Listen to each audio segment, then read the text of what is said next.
Hello friends, welcome you all in UPSC Hindi. So friends, in a continuation of Ghatna Chakra lecture series of bilingual mode, we are now starting international affairs from today. ठीक है, so we'll start from India and UAE sign landmark civil nuclear energy agreement. Before starting the lecture, हम लोग एक बारी देख लेते हैं कि कौन कौन से ऐसे टॉपिक्स हैं which we are going to discuss today. तो पहला टॉपिक ये है कि इंडिया और यूएई ने एक landmark civil nuclear deal agreement जो है या न्यूक्लियर एनर्जी एग्रीमेंट जो है वो साइन किया है. द सेकंड न्यूज़ इज़ कि इसराइल का टावर सेमीकंडक्टर एक कंपनी है जो कि अडानी चिप प्रोजेक्ट के साथ महाराष्ट्र में एक चिप सेमीकंडक्टर चिप्स बनाने के लिए लगाई है. पूरा मतलब कि इन्वेस्टमेंट कर रहे हैं ये लोग. पांचवा, इंडिया और मालदीव का डिफेंस कॉपरेशन डायलॉग हुआ है.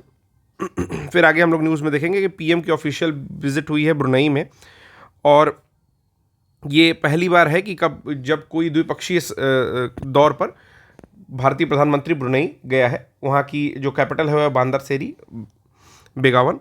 फिर नेक्स्ट है पीएम मोदी की यूक्रेन विजिट हुई है, और यूक्रेन विजिट के कुछ ही टाइम बाद पीएम मोदी की आई थिंक पोलैंड विजिट हुई. ठीक है, फिर इंडिया और डेनमार्क ने कोलैबोरेट किया है क्लीन रिवर इनिशिएटिव पर, स्वच्छ नदी जो भी इनिशिएटिव है उसको लेकर के.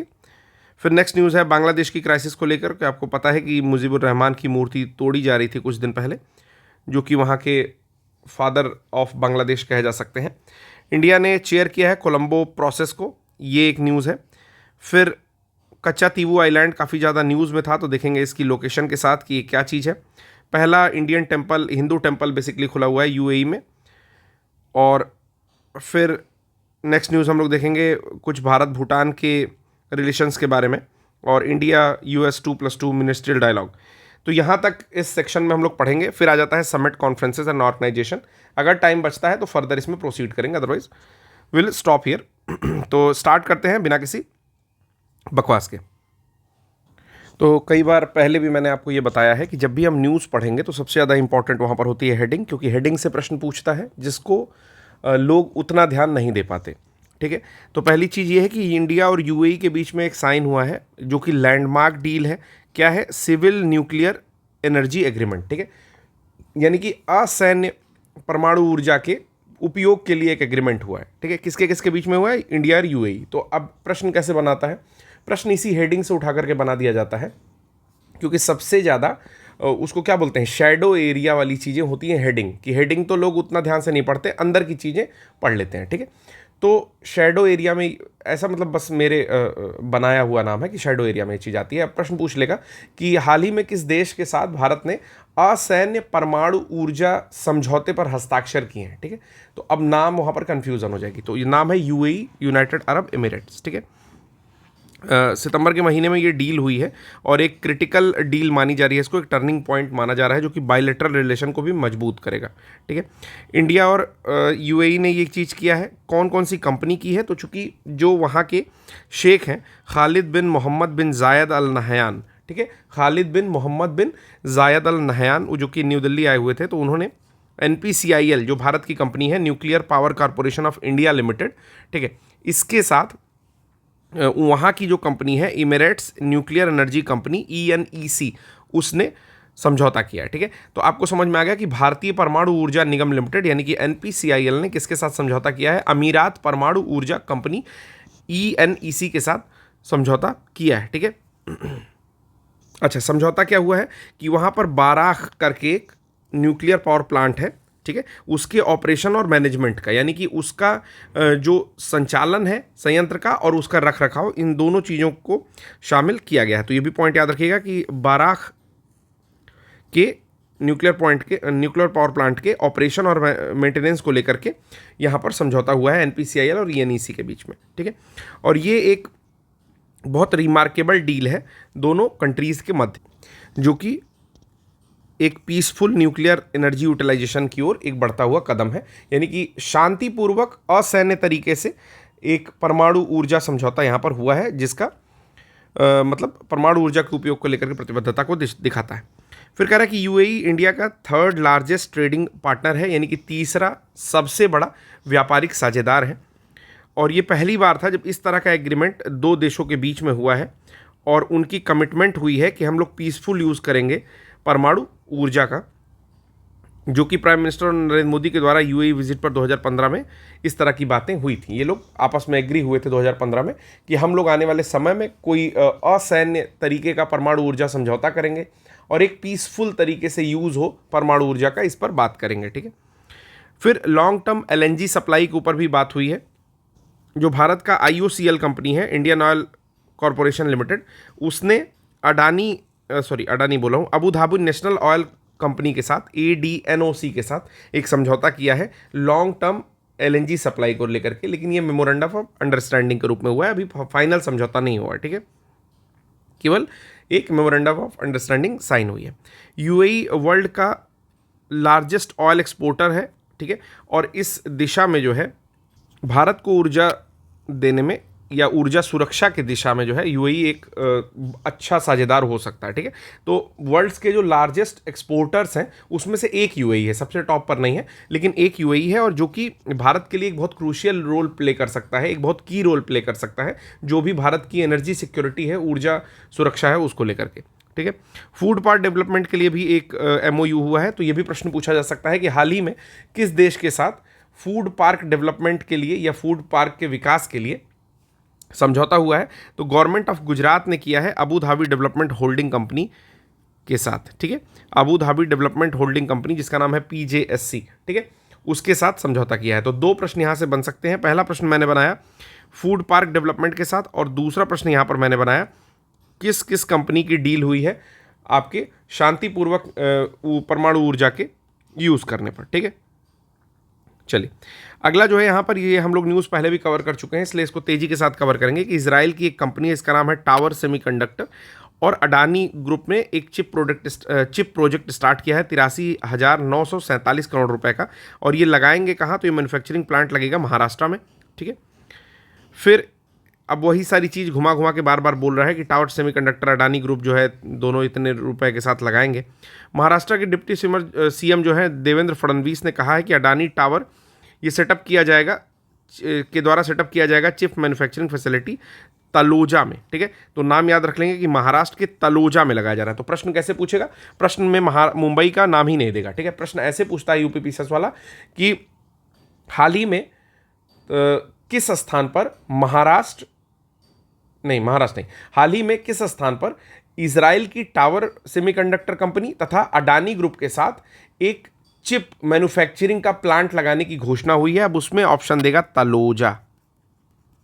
ठीक है, ऐसे दे देगा आपको, तलोजा दे देगा, मुजफ्फरपुर दे देगा। ठीक है, हालांकि पूर्व में तो लग नहीं सकता, मुजफ्फरनगर दे देगा। ठीक है, उसके बाद फिर कोई और दे दिया, ऐसे कैराना दे दिया, और फिर तलोजा दे दिया। 4 जगह का नाम दे दिया, या चारों ऐसी जगह का नाम दे दिया जो सुने ही नहीं है।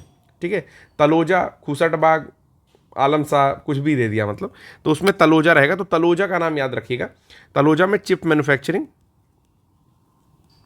कंपनी लग रही है। ठीक है, चलिए अब इसमें बहुत ज़्यादा नहीं पढ़ना है कि कितने बनाएगी ये सारी चीज़ें बकवास होती हैं, इससे रिलेटेड क्वेश्चन नहीं पूछता है, और अगर पूछ ले तो स्किप करके आ जाना, सीधी बात। ठीक है, और इसमें एक चीज़ जो इंपॉर्टेंट है वो क्या है कि India semiconductor market is expected to be worth $63 billion by 2026 तक। हम लोग टारगेट रख रहे हैं, या इंडिया का एक विज़न है कि 63 बिलियन का टारगेट $, में जो है इंडिया बना लेगी सेमीकंडक्टर के फील्ड में। ठीक है, चलिए अगला है कि 5th India Maldives defence cooperation dialogue हुआ है।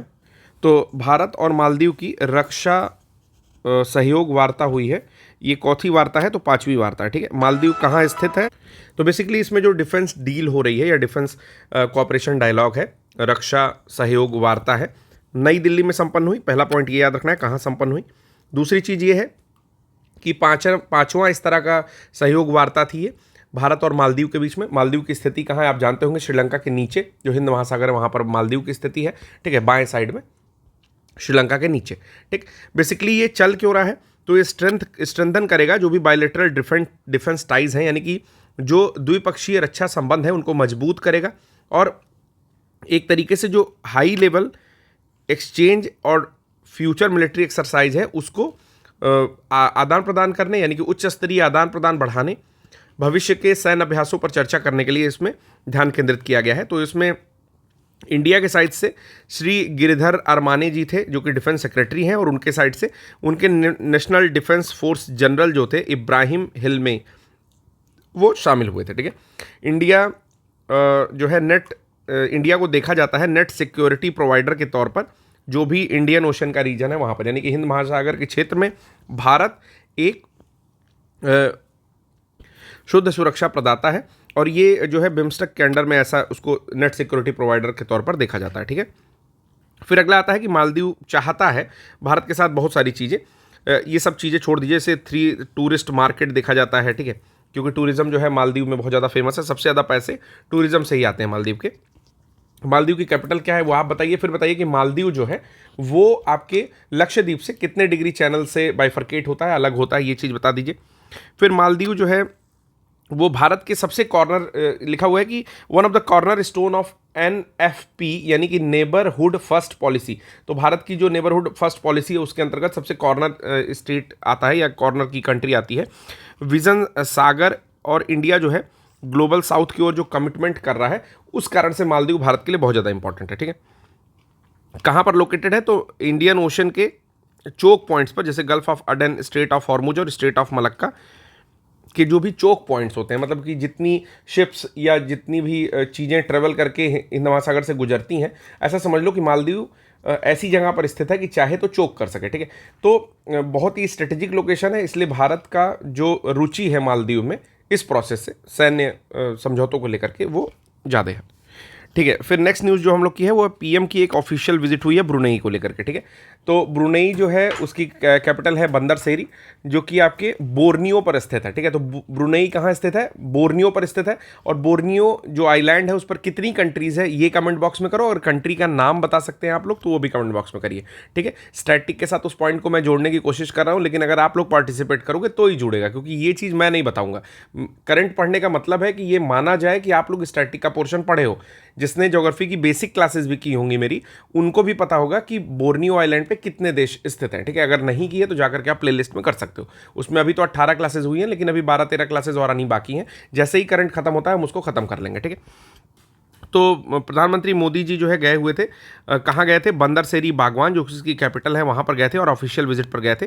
किसके इन्विटेशन पर गए थे, तो जो मैजेस्टी सुल्तान हाजी हसनल बोलखैय हैं उनके बुलाने पर गए थे। नाम याद कर लीजिएगा, हाजी हसनल बोलके, ठीक है ना, इनके बुलाने पर गए थे।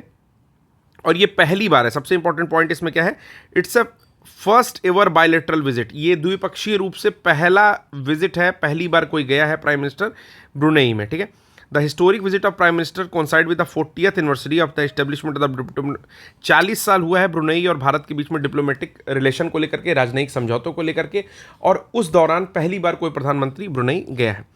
ठीक है, बंदर सेरी बागवान में जब प्रधानमंत्री उतरते हैं तो एक सेरेमोनियल इनका वेलकम होता है, और जो रॉयल हाइनेस प्रिंस हाजी अल मुहादे बिल्ला हैं, ठीक है, जो कि क्राउन प्रिंस हैं और सीनियर मिनिस्टर और प्रधानमंत्री ऑफिस ऑफ ब्रुनेई हैं, वो इनका स्वागत करते हैं। वहाँ पर मोदी जी क्या करते हैं, तो मोदी जी वहाँ पर इनॉग्रेट कर रहे हैं, किसी चीज़ का शुभारंभ कर रहे हैं, शुरुआत कर रहे हैं, किस चीज़ का, तो चांसरी प्रीमाइसेस। ठीक है, एक चांसरी परिसर का उद्घाटन कर रहे हैं जो कि हाई कमीशन ऑफ इंडिया है ब्रुनेई में। ठीक है, कुल मिलाकर के भारतीय उच्चायोग का एक नया परिसर बना है जिसका नाम है चांसरी परिसर, उसका उद्घाटन करते हैं। तो देखिए प्रश्न कहाँ से बनता है, प्रश्न बनेगा, ध्यान से सुनिएगा, क्वेश्चन बनेगा एग्जाम में कि चांसरी परिसर जिसका उद्घाटन हाल ही में प्रधानमंत्री नरेंद्र मोदी जी ने किया, ये कहाँ स्थित है, पहला प्रश्न ये बना। ठीक है, चांसरी परिसर को लेकर के, चांसरी परिसर या चांसरी प्रीमाइसेस। दूसरा प्रश्न ये बनेगा, चांसरी परिसर जो कि ब्रुनेई के बंदर सेरी बागवान कैपिटल में स्थित है, वो किस लिए मतलब वहाँ पर बनाया गया है। तो दूसरे का उत्तर जो हो जाएगा भारतीय उच्चायोग के लिए एक नया परिसर बना है जिसका नाम है चांसरी परिसर। ठीक है, फिर तीसरा प्रश्न ये पूछ सकता है कि चांसरी परिसर जो कि भारतीय उच्चायोग के लिए बनाया गया है ब्रुनेई के बंदर सेरी कैपिटल में, वो किसके द्वारा उद्घाटन किया गया। ठीक है, तो 4 ऑप्शन दे देगा, तो वहां पर भी तीसरा प्रश्न बन सकता है। ठीक है, तो चांसरी परिसर इस पूरे न्यूज़ का सबसे इंपॉर्टेंट पॉइंट है। ठीक है, बाकी चीज़ें तो आती जाती रहेंगी।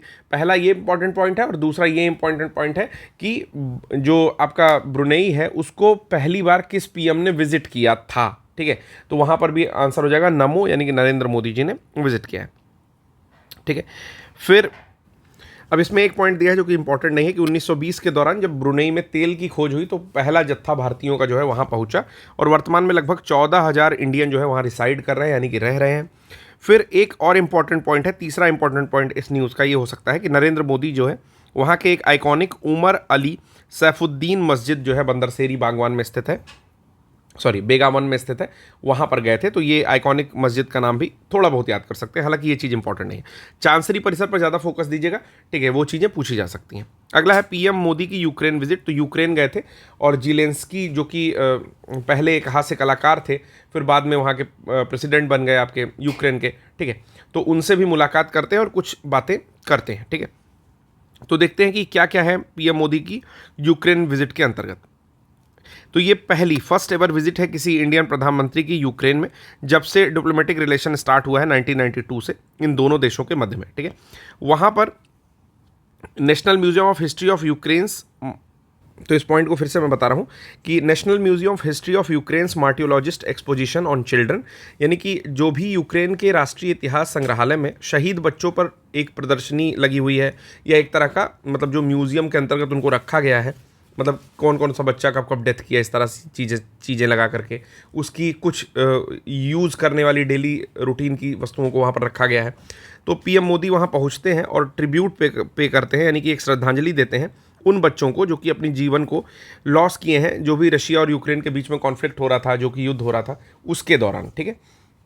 फिर मोदी और व्लादिमीर जेलेंस्की जो है वो विजिट करते हैं महात्मा गांधी के स्टैचू के पास, महात्मा गांधी की मूर्ति के पास, जिसको oasis of peace park in Kyiv में स्थित है, ठीक है। तो कहाँ स्थित है ये पॉइंट आपको याद रखना है, ओएसिस ऑफ पीस में स्थित है, ठीक है। तो अब प्रश्न यहाँ से भी एक पूछा जा सकता है क्योंकि थोड़ा टेढ़ा नाम है। ओएसिस ऐसी जगह होती है, ओएसिस मतलब होता है जैसे रेगिस्तान में अगर कहीं पानी की कोई स्थान है, पानी का स्थान, तो उसको ओएसिस बोलते हैं, ठीक है। तो किस तरह से प्रश्न यहाँ पर बनाएगा कि हाल ही में मोदी जी, ठीक है, किस देश की विजिट पर ओएसिस ऑफ पीस में स्थित महात्मा गांधी की मूर्ति या प्रतिमा के पास गए, ठीक ना, या वहाँ पर श्रद्धांजलि अर्पित की, ऐसा। तो ओएसिस ऑफ पीस जब देगा तो आधे लोग का जो है गला सूख जाएगा। तो याद रखना है कि ये कहाँ स्थित है, तो ये कीव में स्थित है। कीव क्या है, कीव है आपके यूक्रेन की कैपिटल, ठीक है। तो ये पॉइंट भी आपको याद रखना है कि यूक्रेन की कैपिटल कीव में ओएसिस ऑफ पीस में महात्मा गांधी की मूर्ति स्थित है, जहां पर जेलेंस्की और प्रधानमंत्री मोदी दोनों लोग साथ में गए थे। उन्होंने बहुत सारी चीज़ें जो है यहीं से स्टार्ट है ना, ठीक है। They had extensive discussion on Mariinsky palace. तो जेलेंस्की से मैरिन्स्की याद कर लो कि मैरिन्स्की पैलेस में उन लोग फिर बहुत देर तक जो है वार्तालाप किए, एक्सटेंसिव डिस्कशन किए, जो कि ऑफिशियल रेजिडेंस है प्रेसिडेंट ऑफ यूक्रेन का। तो ये भी याद रखेंगे कि मैरिन्स्की पैलेस किस लिए जाना जाता है। 4 ऑप्शन दे दिया या इस तरह से दे दिया, मिलाने के लिए। मिलाने के लिए कैसे दे सकता है तो मैं आपको बता रहा हूँ। तो चलिए, जैसे इस तरह से प्रश्न बनाएगा कि 7 लोक कल्याण मार्ग पंचवटी, ठीक है, ये किसका रेजिडेंस है, ऐसे ऑप्शन दे देगा सामने। प्रधानमंत्री मोदी का नाम दे देगा, मतलब कहीं उसमें। फिर आपका दूसरा दे देगा 1600 पेंसिल्वेनिया अवेन्यू, ठीक है, व्हाइट हाउस, ये किसका है। और तीसरा दे देगा मैरिन्स्की पैलेस, ये किसका है, और कोई एक रशिया के प्रेसिडेंट का भी इसी तरह से दे देगा, ठीक है। तो आपको चूज करना रहेगा। तो याद रखना मैरिन्स्की पैलेस जो है ऑफिशियल रेजिडेंस है प्रेसिडेंट ऑफ यूक्रेन का, ठीक। फिर बहुत सारे डॉक्यूमेंट पर जो है एक तरह का सिग्नेचर हुआ प्राइम मोदी के द्वारा और वहाँ के यूक्रेन के जो मिनिस्टर्स हैं उनके द्वारा, ठीक है। तो कुछ यहाँ पर चीज़ें हैं जिसमें से एग्रीकल्चर और फूड इंडस्ट्री के बीच में हुआ बहुत सारे प्रोग्राम हैं जो कि नहीं हम लोग पढ़ेंगे, ठीक है। सीधे आते हैं कि प्राइम मिनिस्टर मोदी ने उनको क्या दिया। तो कितने क्यूब्स दिए? 4 क्यूब्स दिए। कौन से? भीष्म। भीष्म का फुल फॉर्म क्या है? भारत हेल्थ इनिशिएटिव फॉर सहयोग, हित एंड मैत्री। ठीक है, ये है क्या? तो ये आपातकाल में एक हॉस्पिटल की तरह से काम करेगा जिसमें सब कुछ है। जैसा कि मैंने आपको बताया था कि ब्लड इन्फ्यूज़ करना हो यानी कि खून चढ़ाना हो तो उस तरह की सुविधाएं हैं। ठीक है, एक ओटी भी है छोटा सा कि आपको फर्स्ट एड के साथ साथ कुछ एडवांस चीज़ें भी इसमें दी गई हैं। टोटल कितने क्यूब्स होते हैं इसको जानने के लिए आप लोग घटना सार का जो मेरा 6 मंथली है उसमें पूरी तरह से कवर किया हुआ है। तो जैसे ही घटना चक्र का पोर्शन खत्म होता है, घटना सार हैंड रिटन नोट्स के साथ जो है वहाँ पर पड़ा हुआ है 6 महीने का, उसको एक बारी में 1 गो में देख जाओ। 8 घंटे का टोटल लेक्चर है और 2x पे देखोगे तो मुझे लगता है कि बातें अगर भगा दोगे तो मुश्किल से 3 घंटे के आसपास लगेगा। तो 3 घंटे में आप 6 महीने के न्यूज़ उधर तैयार कर लो और बाकी ये लेक्चर्स आप लोग देख सकते हो। ठीक है, तो भीष्म क्यूब पा करके यूक्रेन भी जो है काफ़ी खुश है। ठीक है, और इसमें जो है फर्स्ट लाइन ऑफ केयर की सारी चीज़ें हैं, जो भी इंजरीज होती हैं उसके लिए चीज़ें हैं भीष्म क्यूब में, मेडिकल सिचुएशंस के लिए सभी तरह के। ये सर्जिकल इक्विपमेंट भी रखता है, बेसिक ऑपरेशन रूम है इसके पास और 10 से 15 बेसिक सर्जरी पर डे कर सकता है। ठीक है, तो भीष्म क्यूब काफ़ी इंपॉर्टेंट चीज़ है। 4 भीष्म क्यूब भारत ने सौंपा है। ठीक है, चलिए, प्राइम मिनिस्टर की विजिट हुई है पोलैंड में। पोलैंड की कैपिटल है वार्सा, वहीं के आसपास काफ़ी इंपॉर्टेंट काम ये लोग किए होंगे। पोलैंड के साथ जो चल रहा है, फर्स्ट मीटिंग है किसी, फर्स्ट विजिट है किसी प्राइम मिनिस्टर की 45 साल बाद। ठीक है, तो पिछले 45 साल बाद किसी भारतीय प्रधानमंत्री की यहाँ पर एक विजिट हुई है। मेजर आउटकम क्या है, क्या क्या इंपॉर्टेंट चीज़ें हुई हैं कि मोदी जी जो है डोनाल्ड टस्क से मिले जो कि वहाँ के प्राइम मिनिस्टर हैं पोलैंड के, और मिले कहाँ पर? वार्साओ में मिले जो कि पोलैंड की कैपिटल है। ठीक है, और इन लोगों ने एक स्ट्रेटेजिक पार्टनरशिप की रणनीतिक साझेदारी की। ठीक है, इंडिया पोलैंड के संबंधों को लेकर के रणनीतिक साझेदारी की। पीएम मोदी ने इनकरेज किया जो भी डायस्पोरा है वहाँ का इंडियन टूरिज्म के लिए, और अनाउंस किया launch of Jamshed memorial youth exchange programme. ठीक है, तो डायस्पोरा मतलब होता है जितने लोग भारत के प्रवासी बाहर रह रहे हैं वो उन्हीं लोग को डायस्पोरा बोला जाता है, मतलब भारतीय डायस्पोरा बोला जाएगा। ठीक है, तो उसको प्रमोट किया जो भारतीय लोग रह रहे होंगे वहाँ पर। उसके साथ ही जम साहेब मेमोरियल यूथ एक्सचेंज प्रोग्राम को भी इन्होंने अनाउंस किया कि इसको लॉन्च कर रहे हैं। ठीक है, और 20 पॉलिश यूथ को, जो भी 20 पोलैंड के युवा हैं उनको भारत प्रत्येक वर्ष बुलाया जाएगा। फिर प्रेसिडेंट अंड्रेज डूडा जो है उनसे भी मुलाकात किया प्रधानमंत्री मोदी जी ने।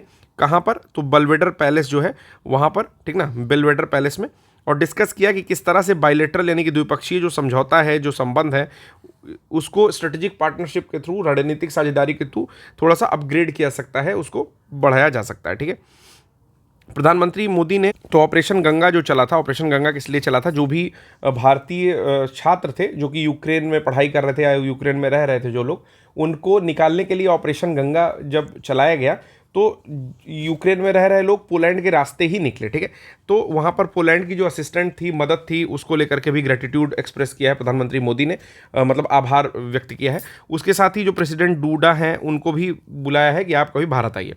प्रधानमंत्री मोदी जो है मेंबर भी मिले, जो भी कबड्डी फेडरेशन ऑफ पोलैंड है उनके मेंबर्स को मिले, और उनके एफर्ट्स को, जो भी कबड्डी को पॉपुलराइज करने के लिए यूरोप में दिए जा रहे हैं, उन पर भी जो है बहुत सारी उनकी बड़ाई की, उनको प्रेज किया। ठीक है, अगला है कि India first GI tag fig juice exported to Poland. तो फिग का जूस, फिग होता है आप जानते होंगे अंजीर जो काट काट के मिलता है, वो पूरा एक फल होता है, तो उसका जूस निकाल करके पहली बार ऐसा है कि जो है पोलैंड में सप्लाई किया जा रहा है, और जो वो फिग है उसका नाम है पुरंदर फिग। ठीक है, तो पुरंदर फिग के जूस को पोलैंड एक्सपोर्ट किया जा रहा है। Ready to drink fig juice है, तो ये भी चीज़ आप लोग याद रखेंगे। ये वाइब्रेंट वायलेट कलर का है, थोड़ा सा पर्पल बैगनी कलर का है ये। ठीक है, अगला है कि भारत और डेनमार्क का कोलैबोरेशन हुआ है क्लीन इंडिया इनिशिएटिव को लेकर के। आपको पता है कि डेनमार्क जो है स्कैंडिनेवियन कंट्री है, ऊपर के साइड में है, जैसे आप समझ सकते हो कि आर्कटिक वाला जो क्षेत्र है उस एरिया में पड़ेगी थोड़ी सी।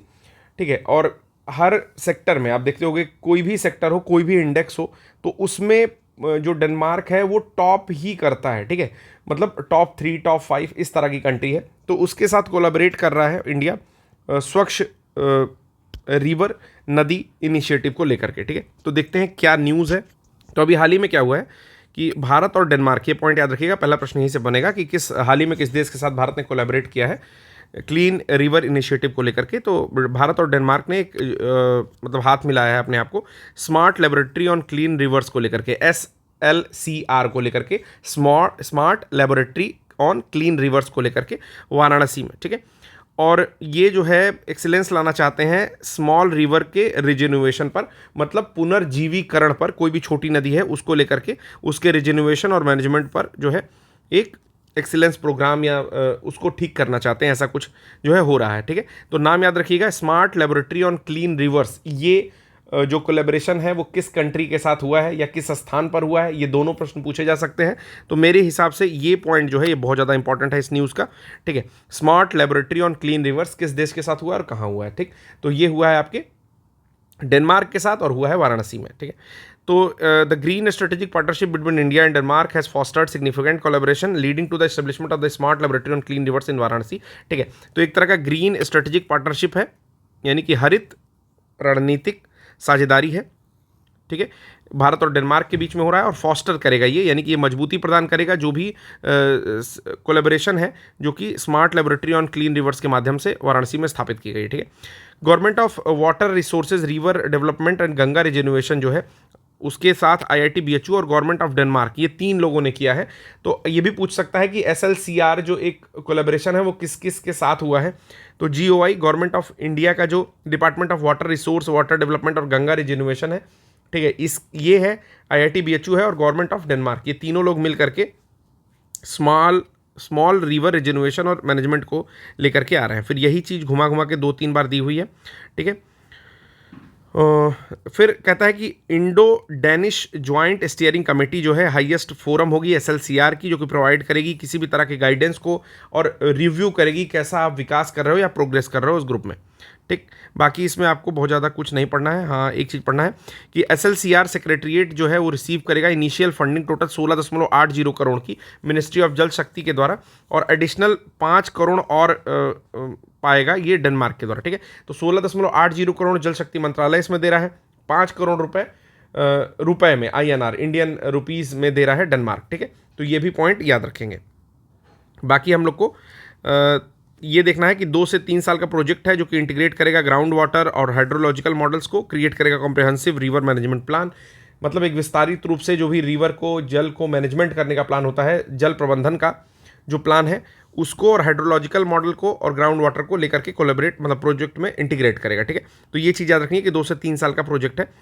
फिर अगला जो टॉपिक है बांग्लादेश का क्राइसिस, इससे प्रश्न नहीं आना चाहिए, ठीक है। मेरा ये है कि इससे प्रश्न नहीं आना चाहिए क्योंकि ये मुद्दा इतना ज़्यादा बड़ा हो गया, इससे प्रश्न नहीं आएगा। हाँ, कच्चा तीवू या अन्य चीज़ों से प्रश्न आ सकता है, ठीक है। फिर भी एक बार देख लेते हैं कि शेख हसीना जो है बांग्लादेश की प्राइम मिनिस्टर थी, ठीक है, 2009 से ही ये थी, और इनको जो है अगस्त 5 को हटना पड़ा, अपने ऑफिस से भागना पड़ा, ठीक है। यहाँ पर लिखा हुआ है हर डिसीजन टू फ्ली मतलब उड़ जाना, भाग जाना वहाँ से। और इस जब प्रोटेस्ट स्टार्ट हुआ तो वो भाग गई और असाइलम ले ली, आकर के शरण ले ली। कहाँ पर ले ली? तो भारत में ले ली, ठीक है। जो कि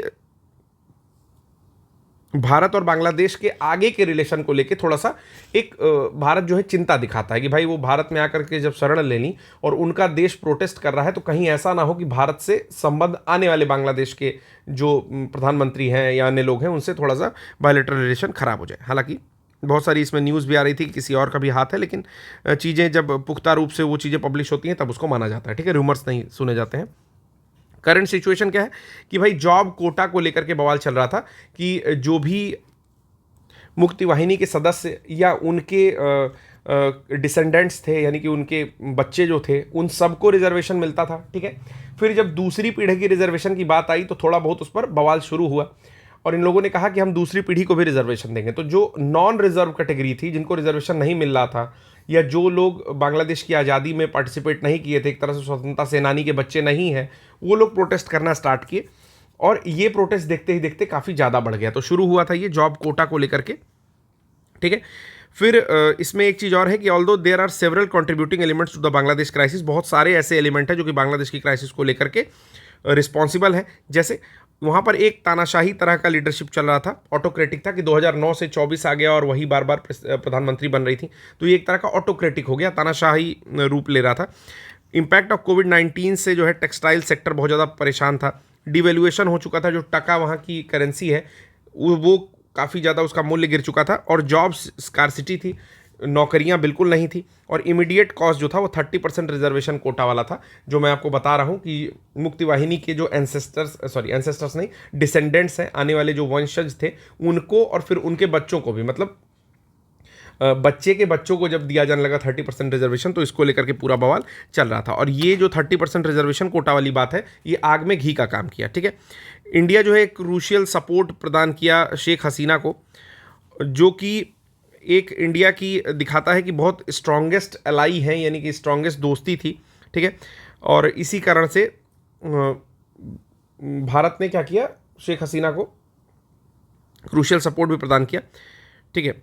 बांग्लादेश आर्मी ने एक इंटरिम गवर्नमेंट बना ली थी, और इंटरिम गवर्नमेंट जो है Nobel prize winning economist Mohammad Yunus के अध्यक्षता में बनाई, यानी कि उनको ही हेड बनाया गया, इंटरिम गवर्नमेंट जो लेड की जा रही है, ठीक है।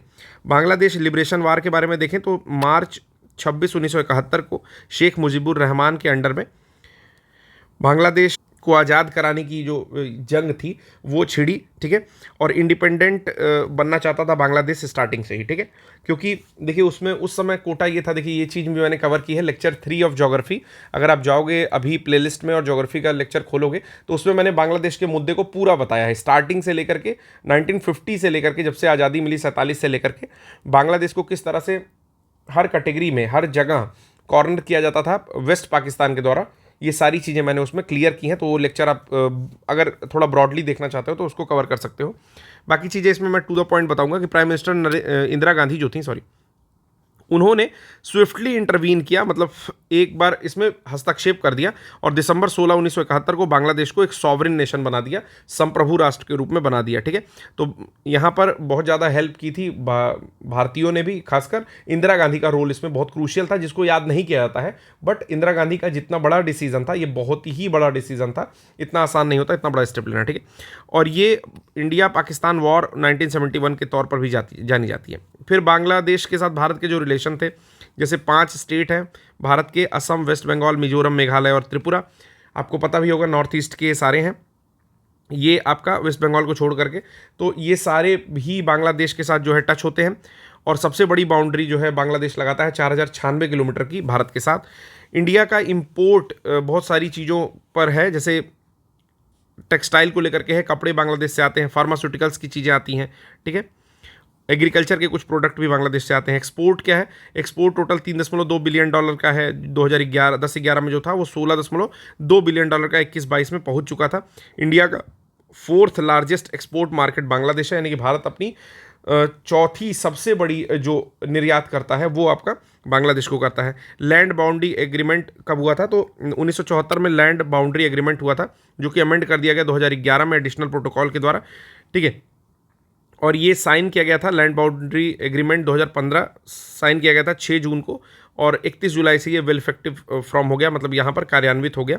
ये क्यों हुआ, तो resolve the long standing issue of enclaves between 2 countries, इन दोनों ही कंट्रीज के पास जो छोटे छोटे क्षेत्र थे वो एक दूसरे को प्रदान किया गया। मतलब देखिए स्ट्रक्चर कुछ ऐसा है कि थोड़ा सा बांग्लादेश की ज़मीन का हिस्सा भारत में और थोड़ा सा भारत की ज़मीन का हिस्सा बांग्लादेश में पड़ता था, ठीक है। तो वहाँ जो गांव थे उनको लेकर के बहुत सारे डिस्प्यूट क्रिएट होते थे, ठीक है। तो लैंड बाउंड्री एग्रीमेंट में बेसिकली यही हुआ कि जो भारत का हिस्सा है, यानी कि जो बांग्लादेश का कुछ हिस्सा भारत में है उसको भारत को दे दो, और जो बांग्लादेश का है उसको बांग्लादेश, मतलब भारत वाला बांग्लादेश को दे दो, ठीक है, और एक एग्रीमेंट कर लो। तो यही जो है 100वां कॉन्स्टिट्यूशनल अमेंडमेंट, यानी कि 100th CAA भी बना था 2015 में, जो कि रेटिफाई हुआ लैंड बाउंड्री एग्रीमेंट के रूप में, ठीक है। तो इतनी चीज़ें आपको जाननी थी। उसके अलावा गंगा वाटर ट्रीटी भी हुई है बांग्लादेश के साथ कि हम लोग गंगा का पानी शेयर करेंगे, ये 1996 में साइन हुई है। तो ये भी पॉइंट याद रखिएगा कि शेख हसीना पूछे ना पूछे इस बारे में, ये चीज़ें पूछ सकती है कि गंगा वाटर शेयरिंग ट्रीटी किसके साथ हुई, ठीक है। इंडस वाटर ट्रीटी आप लोग बताओ कि किस सन में हुई और कौन कौन सी नदी का पानी पाकिस्तान यूज़ करता है 80%, ठीक है। फिर ये जो है टोटल लैंडमार्क एग्रीमेंट को 30 साल हो चुके हैं। The key achievement in connectivity including Maitri Setu bridge over the Feni river and Tripura and Chilahati Haldibari rail link, ठीक है। तो ये भी चीज़ें बांग्लादेश के साथ कनेक्टिविटी को लेकर के चल रही हैं, ठीक है। इंडिया ने चेयर किया है कोलंबो प्रोसेस, तो देख लेते हैं ये क्या न्यूज़ है। तो देखिए जब से कोलंबो प्रोसेस स्टार्ट हुआ है, ठीक है, कोलंबो प्रक्रिया जब से स्टार्ट हुई है, ऐसा पहली बार हुआ है कि भारत ने इसकी अध्यक्षता की है, ठीक है। India assume the chair of Colombo process. तो कोलंबो प्रक्रिया की पहली बार जो है 2024 से लेकर के 26 तक पहली बार इस इंसेप्शन की जो है ये अध्यक्षता करेगा। ठीक है, कोलंबो प्रोसेस कब बना था? तो कोलंबो प्रोसेस एक रीजनल ग्रुपिंग है, क्षेत्रीय देशों का वो है संगठन है जो कि कोलंबो प्रोसेस के नाम से जाना था, 2003 में बना हुआ था। कोलंबो प्रोसेस है क्या? तो अगर पूरी बात की जाए तो कोलंबो प्रक्रिया एक क्षेत्रीय परामर्श प्रक्रिया है, रीजनल कंसल्टेटिव प्रोसेस है, ठीक है, जो कि टोटल 12 स्टेट्स रखती है। तो प्रश्न यहाँ से पूछ सकता है कि कोलंबो प्रक्रिया में कितने स्टेट्स मेंबर हैं? तो टोटल 12 स्टेट मेंबर हैं। तो ये पूछ सकता है, वही मैं बात कर रहा था, थोड़ा सा रुक गया था मैं। तो पूछ ये रहा था कि कोलंबो प्रोसेस में कितने मेंबर्स हैं। पहला तो हो जाएगा 12 मेंबर्स है, ठीक है। फिर कोलंबो प्रक्रिया है क्या? तो क्षेत्रीय परामर्श प्रक्रिया है, ठीक। फिर इसमें चीज़ें एक और जाननी है कि क्या इसके जो निर्णय होते हैं वो बाइंडिंग है, यानी कि बाध्य है, तो बाध्य नहीं है, ठीक है। अच्छा, इसमें एक बात और यहाँ पर बतानी थी कि पहला तो 12 मेंबर हो गए, ठीक है। फिर इसमें प्रवासी श्रमिकों के मूल देश भी शामिल है, मतलब countries of origin of migrants workers, ठीक है, ये भी शामिल है। फिर बात आती है, it provide an important platform for consultation on the management of overseas employment and contractual labour, यानी कि विदेशी रोजगार और संविदा श्रम के प्रबंधन पर परामर्श के लिए एक महत्वपूर्ण मंच का भी काम करता है, ठीक। तो इतनी चीज़ें आपको इसमें समझ में आ गई होगी। आगे है कि 2003 से ही भारत इसका मेंबर है, ठीक है। तो इंडिया इज मेंबर और नॉट? तो यस, इट इज़ मेंबर, और 2003 से जब ये स्थापित हुआ तभी से भारत इसका मेंबर है। 5 विषयगत क्षेत्र कार्य समूह है इसके। थीमेटिक एरिया वर्किंग ग्रुप इसका TAWG 5 है। क्या क्या है? कौशल और योग्यता मान्यता श्रीलंका की अध्यक्षता में ये होती है, स्किल एंड क्वालिफिकेशन रिकॉग्निशन। अगला है फॉस्टरिंग एथिकल रिक्रूटमेंट, नैतिक भर्ती को बढ़ावा देना, बांग्लादेश की अध्यक्षता में होती है। Pre departure orientation and employment chaired by Philippines, प्रस्थान पूर्व अभिमुखीकरण और सशक्तिकरण। फिर प्रेषण होता है, रिमिटांसेज चेयर्ड बाय पाकिस्तान। तो ये चीज़ याद रख लेना यार, पाकिस्तान के अध्यक्षता में या उसके देख रेख में प्रेषण का काम, यानी कि रेमिटांसेस भेजने का काम होता है, जो लोग बाहर रहते हैं अपने पैसे भेजते हैं। लेबर मार्केट एनालिसिस ये थाईलैंड के द्वारा होता है, ठीक है। तो बस कोलंबो घोषणा या कोलंबो प्रोसेस जो है प्रक्रिया के दौरान ये चीज़ें सबसे इंपॉर्टेंट है, ठीक है। कितने मेंबर है ये इंपॉर्टेंट है, इंडिया मेंबर है या नहीं ये इंपॉर्टेंट है, क्या इसके निर्णय बाध्यकारी हैं या नहीं है, ठीक है। कच्चातीबू आइलैंड बहुत ही फेमस न्यूज़ है। कच्चातीबू आइलैंड से हो सकता है प्रश्न भी पूछ ले कि कहाँ स्थित है, या कोई भी चीज़ इससे रिलेटेड पूछ सकती है, काफ़ी ज़्यादा इंपॉर्टेंट है, ठीक है। कच्चातीबू आइलैंड कहाँ पर है? देखिए, कच्चातीबू का जो डिस्प्यूट था, जो भी दोनों के बीच में विवाद था, भारत और श्रीलंका के बीच में, फिर से वो विवाद उठ चुका है, क्योंकि लंबे समय से श्रीलंका और भारत के बीच इस विवाद का केंद्र कच्चातीबू बना रहा। कच्चातीबू एक आइलैंड है जो कि मछली पकड़ने के लिए बहुत ज़्यादा फेमस है, ठीक है। तो मछली पकड़ने के अधिकार और निर्जन द्वीप पर संप्रभुता के संबंध में दोनों देशों के मध्य में विवाद होता रहता है कि भाई किस देश का है ये, ठीक।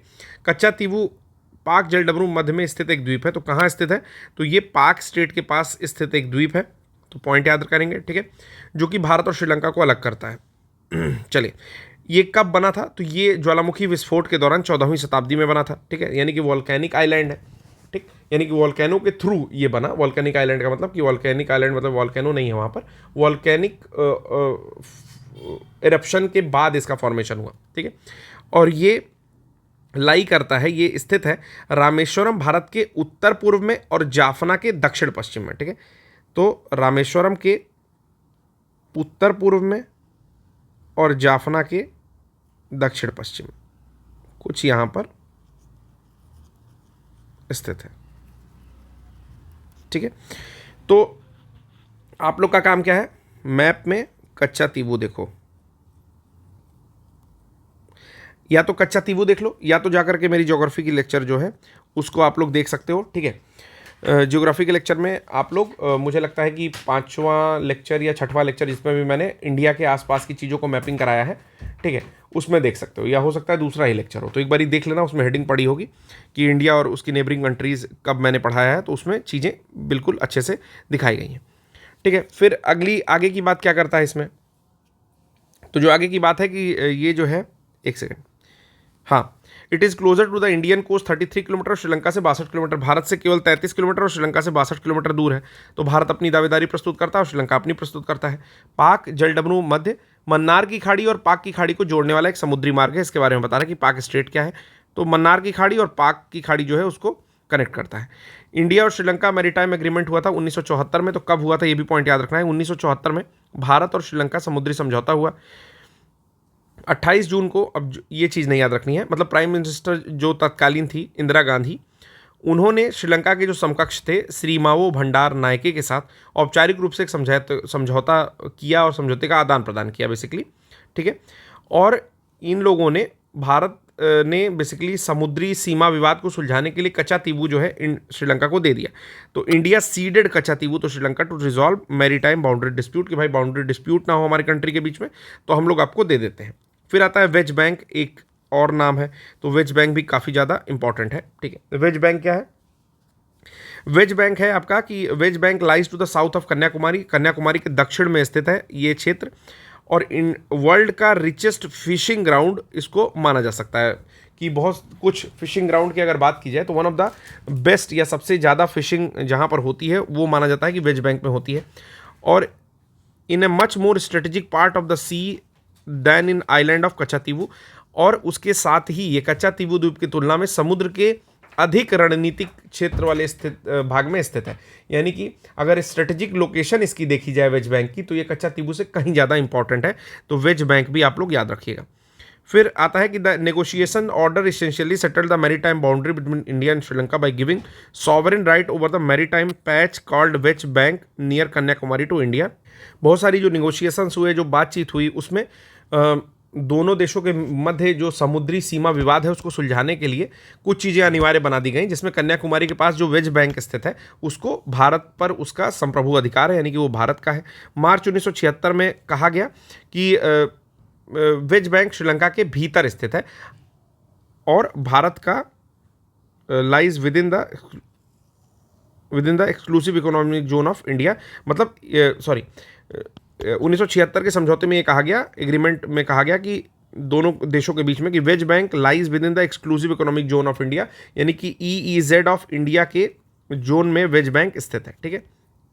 फिर उसके बाद आता है हाइब्रिड रिन्यूएबल एनर्जी, इंडिया और श्रीलंका के बीच में हुई है। बस ये हेडिंग याद रखेंगे कि हाइब्रिड रिन्यूएबल एनर्जी सिस्टम पर जो एग्रीमेंट हुआ है वो किसके किसके मध्य हुआ है, तो वो भारत और श्रीलंका के मध्य हुआ है, ठीक है।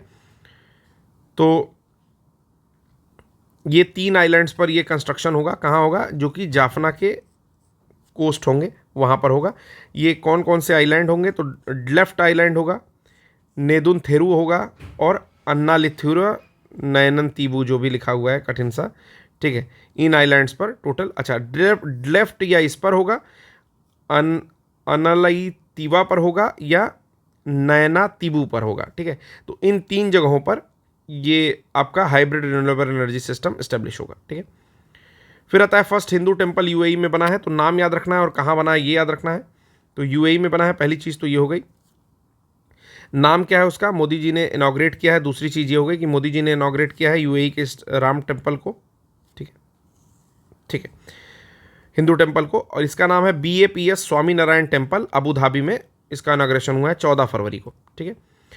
फिर कहता है कि BAPS मंदिर के पास बहुत सारे अपना एक्कोलेट्स हैं, जैसे best mechanical project of the year, मतलब ये बहुत सारे इनाम जीता है, बहुत सारी ख्यातियाँ प्राप्त किया है। तो उसमें बेस्ट मैकेनिकल प्रोजेक्ट है ये 2019 का। MEP मिडिल ईस्ट अवार्ड इसको मिला हुआ है। Best interior design concept of the year 2020 का मिला हुआ है। बेस्ट आर्किटेक्चरल स्टाइल का मिला हुआ है। बेस्ट ट्रेडिशनल नागर स्टाइल का मिला हुआ है। किसके द्वारा बना हुआ है? तो ये बोचन स्वामी अक्षर पुरुषोत्तम स्वामी नारायण संस्था यानी कि BAPS के द्वारा बना हुआ है।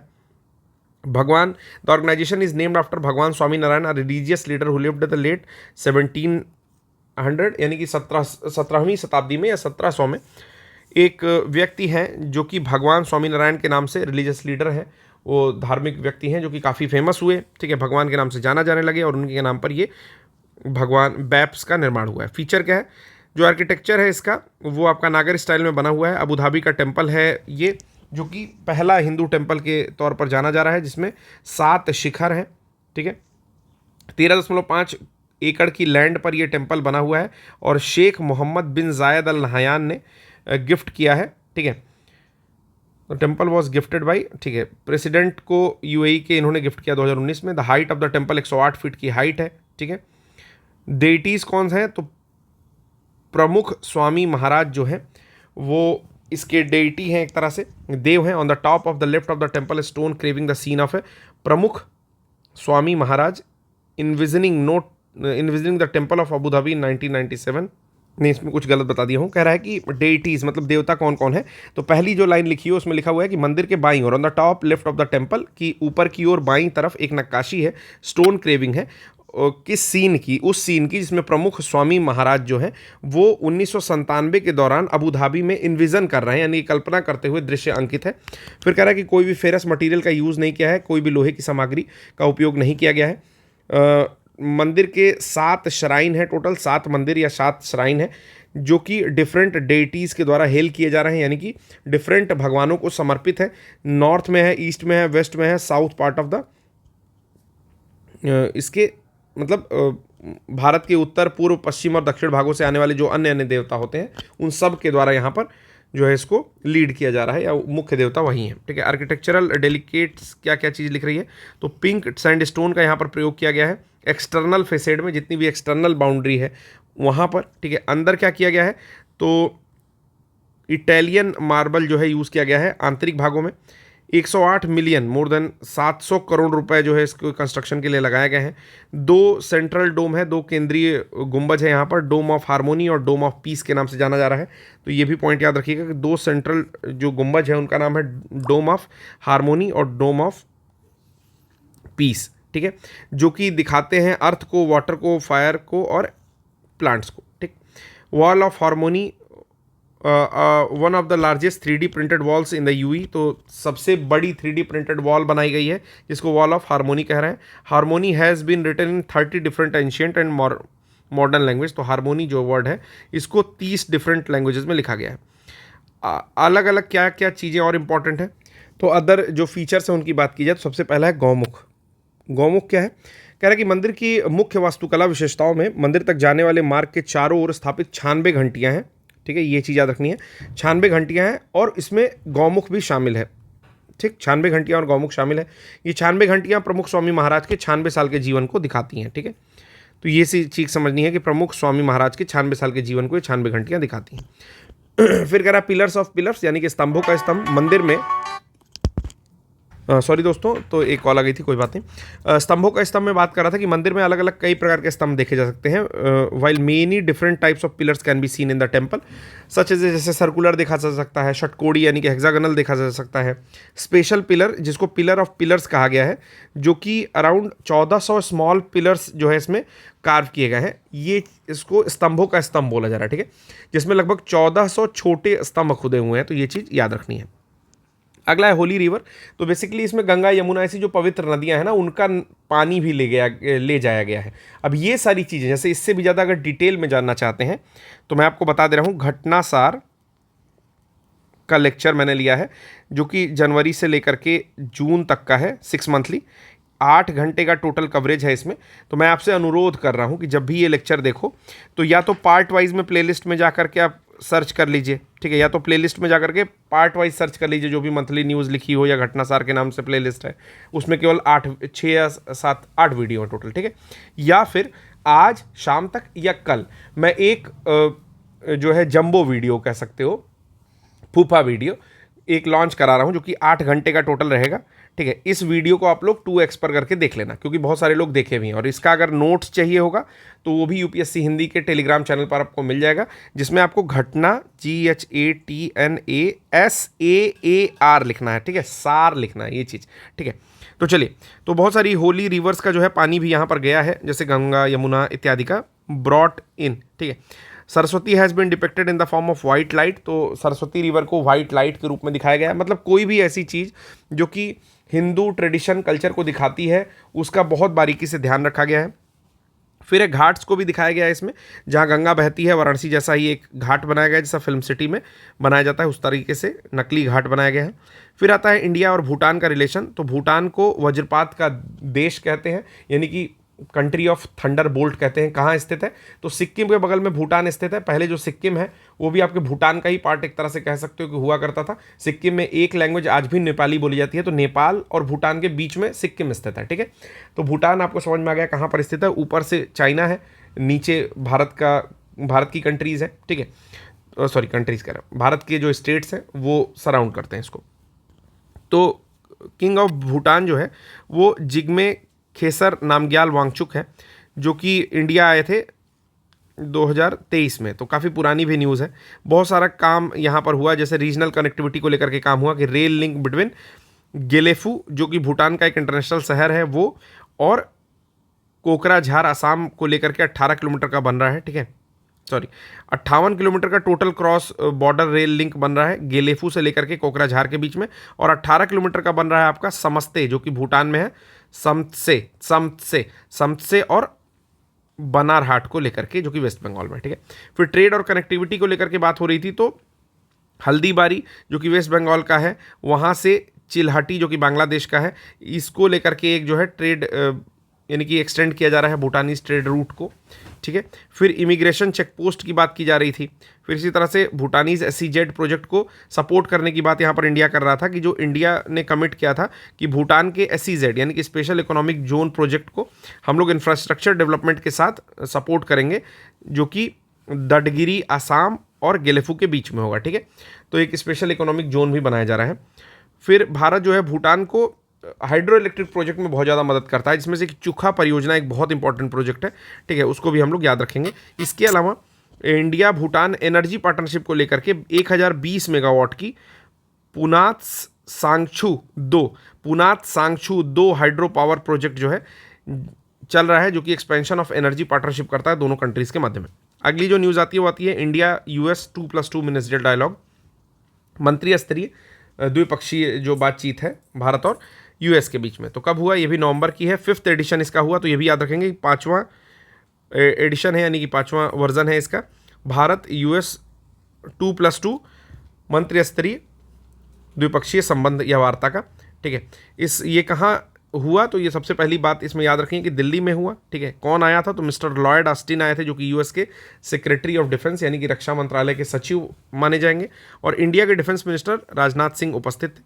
इसका एम क्या है, क्या इसके लक्ष्य है, तो स्ट्रेंथन करेगा process in the various areas of bilateral cooperation, जो भी द्विपक्षीय समझौता है आपके रक्षा के क्षेत्र में उसको मजबूती प्रदान करेगा, जिसमें कि डिफेंस आएगा, सेमीकंडक्टर का फील्ड भी आएगा, और इमर्जिंग टेक्नोलॉजीज जो हैं वो आएंगी, स्पेस आएगा, हेल्थ आएगा, ठीक है। तो रक्षा के साथ साथ सेमीकंडक्टर भी आ रहा है, जो भी नई नई टेक्नोलॉजीज़ हैं, तकनीक है, उनको लेकर के, स्पेस अंतरिक्ष के क्षेत्र में, और हेल्थ को लेकर के, और भी बहुत सारे समझौते, मतलब बहुत सारी चीज़ों को लेकर के यहाँ पर टारगेट किया गया, एम किया गया कि हम लोग दोनों देशों के मध्य संबंध को और प्रगाढ़ बनाएंगे। 2+2 meeting have been held annually, हर साल होता है, 2018 से शुरू हुआ है, केवल 2021 में नहीं हुआ था कोविड पेंडेमिक के कारण, ठीक। हाईलाइट क्या क्या है, तो डिफेंस कोलैबोरेशन को लेकर के होता है, जैसे अभी ऑनगोइंग निगोशिएशन जो चल रहा है वो MQ-9B unmanned aerial vehicle UAV को लेकर के चल रहा है, और F414 जेट इंजन को लेकर के की मैन्युफैक्चरिंग को लेकर के चल रहा है। तो ये दो नाम ये याद रखेंगे कि अभी डिफेंस कोलैबोरेशन जो है उस पर लेकर के निगोशिएशन चल रहा है, MQ-9B UAV और F414 को लेकर के। सप्लाई चेन मैनेजमेंट के चेन रेजिलियंस को लेकर के चलता है, डिफेंस टेक्नोलॉजी मैंने बता ही दिया, ठीक है। मैरीटाइम सिक्योरिटी को लेकर के चलता है, जैसे इंडिया फुल मेंबरशिप है कंबाइंड मैरीटाइम फोर्सेस का, और multilateral construction headquarters in Bahrain में हो रहा है। Signals commitment to regional maritime security. तो एक बार ये फिर से मैं हिंदी में आपको बता रहा हूँ कि जो विस्तारित रणनीति प्रौद्योगिकी साझेदारी के लिए भारत अमेरिका रक्षा औद्योगिक पारिस्थितिकी तंत्र यानी कि इंडस एक्स में प्रगति की समीक्षा कर रहा है, ये इसके ऊपर वाली न्यूज़ थी। समुद्री सुरक्षा मैरीटाइम सिक्योरिटी में क्या बात कर रहा है कि संयुक्त समुद्री बल में भारत की पूर्ण सदस्यता, जो कि एक बहुपक्षीय संगठन है और जिसका मुख्यालय बहरीन में है, क्षेत्रीय समुद्री सुरक्षा के प्रति प्रतिबद्धता का संकेत है। स्पेस और सेमीकंडक्टर के क्षेत्र में बात की जाए तो वाणिज्यिक और रक्षा दोनों क्षेत्रों में विज्ञान और प्रौद्योगिकी और मूल्य श्रृंखला सहयोग के लिए महत्वपूर्ण और उभरती प्रौद्योगिकी पर भारत अमेरिकी प्रगति में पहल है। इन सबसे प्रश्न जो है ये सब नहीं पूछेगा, ठीक है, लेकिन चूंकि बताना जरूरी था तो यहाँ मैंने बता दिया। बस 2+2 मिनिस्ट्रियल मीटिंग कहाँ हुई है, एनुअली कब से हो रही है, 2018 से हो रही है, 21 में नहीं हुई थी, ये पॉइंट हो गया। इस बार कहाँ हुई है, दिल्ली में हुई है। कौन आया था, लॉर्ड ऑस्टिन आए थे, किसके साथ बैठे, तो राजनाथ सिंह के साथ बैठे। इतनी चीज़ें पूछी जाएंगी। अगला जो टॉपिक है वो है आपका समिट कॉन्फ्रेंसेज एंड ऑर्गेनाइजेशन। तो आज का लेक्चर यहीं ख़त्म करते हैं, ठीक है। सप्तमी की पूजा करिए आप लोग, और मतलब जिसको करना है वो करे, जिसको नहीं करना है वो ना करे, आहत मत हुआ करो यार, ठीक है। ये बताइए कि इंग्लिश वाले जो लेक्चर्स हैं उसको लाया जाए या इंटरप्ट कर दिया जाए, ठीक है। तो ये बताना बहुत ज़रूरी है, क्योंकि उसी हिसाब से फिर हम लोग लाएंगे। और हम लोग हिंदी के लेक्चर्स का एक जंबो क्लास लाने वाले हैं। कोशिश करेंगे कि नेशनल पूरी एक बार में, इंटरनेशनल पूरी एक बार में, या हो सकता है कि कई सारी न्यूज़ एक ही बार में ख़त्म कर दी जाए। लेक्चर सीरीज़ थोड़ी बड़ी होगी, लेकिन सारे टॉपिक्स कवर कर दिए जाएंगे। ठीक है, तो आज के लिए आप इतना ही रहने दीजिए। धन्यवाद।